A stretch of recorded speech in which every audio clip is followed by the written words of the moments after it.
ജയറാമേട്ടൻ ഇടയ്ക്ക് വെച്ച് മലയാള സിനിമയിൽ ഇല്ലാതായപ്പോൾ നമ്മളൊക്കെ ഭയങ്കരമായിട്ട് അന്വേഷണം നടത്തിയിരുന്നു. പക്ഷെ അന്യഭാഷയിലുണ്ടായിരുന്നു. പക്ഷെ മലയാളത്തിൽ നിന്നൊരു മാറി നിന്നപ്പം ജയറാമേട്ടൻ സ്വയം തോന്നിയില്ലേ, എന്തേ ഞാൻ മാറി? ഇല്ല, എന്തെങ്കിലും ഒരു നല്ല സിനിമ എന്നെ തേടി വരുന്നുള്ളൂ എനിക്ക് ഉറപ്പായിരുന്നു.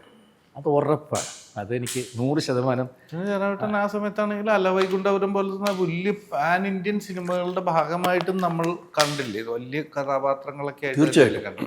ഇപ്പൊ നമ്മൾ കാന്താര 2 പോലുള്ള സിനിമ അത്രയും ശക്തമായ കഥാപാത്രത്തെ കണ്ടില്ലേ ചേട്ടൻ? അത് നമ്മളാരും പ്രതീക്ഷിക്കാത്ത ഒരു കഥാപാത്രം. ഭയങ്കര ശക്തമായ കഥാപാത്രമാണ് കാന്താര 2-ല്. ഇപ്പോഴും ആശകളായിരുന്നുള്ള സിനിമ കഴിഞ്ഞ് എന്നെ തേടി അങ്ങനെ വേറെ ഒരു മലയാള സിനിമ പോലും ഇന്നേ വരെ വന്നിട്ടില്ല, ഞാനിപ്പോൾ പറയുന്നു.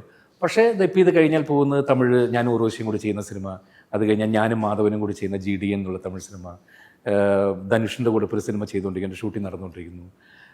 ബെയിൽ എന്നുള്ള കന്നഡ മൂവി ഞാനും ശിവരാജ് കുമാറും ചേർന്നുകൊണ്ടിരിക്കുന്നത്, അതാണ് ഇപ്പോൾ ഫെബ്രുവരി മാർച്ചിൽ ഫുള്ളായിട്ട് ചെയ്യുന്നത്. തെലുങ്കിൽ നാഗചൈതന്യയുടെ കൂടെയുള്ള ഫിലിം, ഇതൊക്കെ ചെയ്തുകൊണ്ടിരിക്കും. പക്ഷേ ഇതൊക്കെ ചെയ്തുകൊണ്ടിരിക്കുമ്പോഴും എൻ്റെ മനസ്സിൽ എനിക്കൊരു നല്ല സിനിമ മലയാളത്തിൽ ഇനിയും വരും എന്നുള്ള അത് ഇങ്ങനെ കാത്തിരിപ്പാണത്.